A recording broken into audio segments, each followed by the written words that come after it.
One of the advantages that I see it going back with the Tatas is that, collectively, if there's anybody who can financially sustain, invest, and help reinforce Air India to what it was back 50 or 60 years ago, it is the Tata Group, because they look at long-term investments from a strategic perspective. So their return on investment window is a minimum of 50 years. They're not looking at 5, 10, or 15 and then look at valuation. So we're dealing with an organization that is fairly well focused for the long haul and the long term.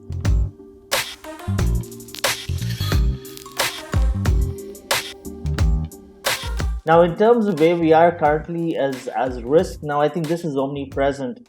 Airlines across the world have had tremendous challenges amidst COVID. In addition, there has been quite a few closures. I mean, we in fact we saw closures prior to COVID. We saw Flybe, we saw Monarch Airways. Quite a few airlines went down.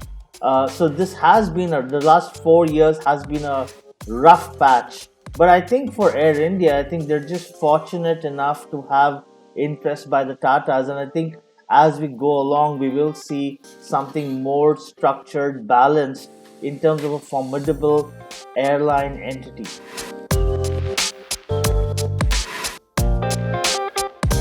If you really look at it from a collective airline conglomerate perspective, I think we have seen this one too many times before. I mean, Lufthansa. Lufthansa today own not just Lufthansa, but they own Lufthansa CityLine, they own Lufthansa Regional. They've also got a strategic investment with Sun Air, Sun Airways in Turkey. We are dealing with effectively and eventually Tata's becoming one of the world's largest airline conglomerates, and it's I really don't see a clash between a Vistara and a Tata's, because effectively it's a product offering that is segmented for each category of the market.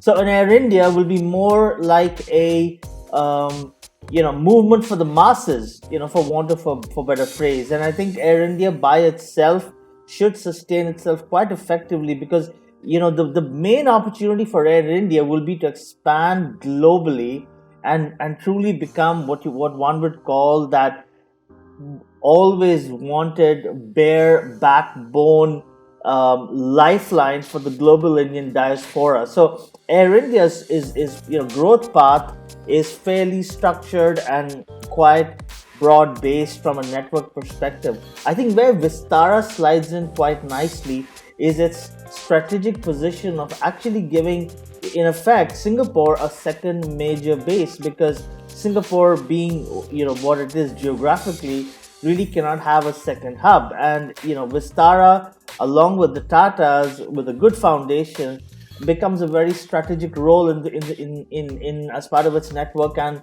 going forward, because this is where one can really look at getting into a market they've always wanted to dominate in, which is the Middle East market.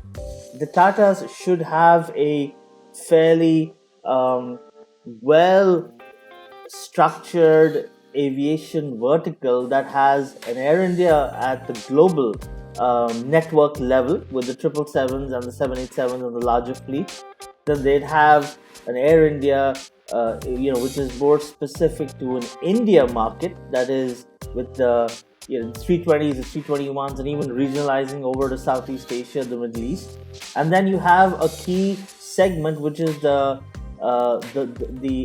short haul, regional, and the grassroots network airlines. I think collectively Air India will reinforce its position in the Indian market, whilst on a strategic level we'll also have a Vistara, and we'll have an Air India Express, which will continue to remain in the low-cost airline domain and focus on the Middle East market. I think broadly, where do we see Air India, at least Air India and Air India with the Tatas in the next 10 to 15 years?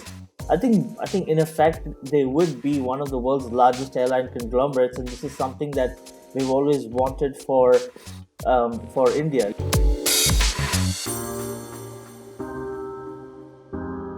The way we're seeing it, at least 45 to 50,000 CR is what the government is looking at raising from Air India, which is fine. And I think post going forward, the Tatas will have to invest at least another 100,000 crores to modernize it, to reinforce that airline, for fleet expansion, for human capital migration and growth, for consolidating its regional, global, and its services positioning.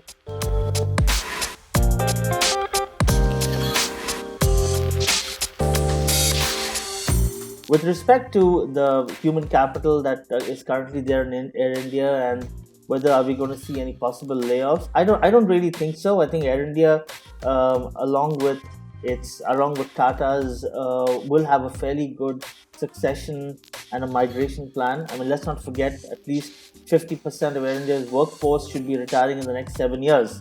So post 7 years, we're looking at fresh induction, we're looking at fresh recruitment. So the Air India that we see, at least in the 7-year window, will be different to what we have today, and I think that should work really well. If you really look at the effective fleet growth that we're expecting Air India to have, it should be fairly well and fairly structured from that perspective. So I think the expense and the expenditure, the investment that's into Air India would be amortized over at least a 50-year window period, and that should work really well for the airline.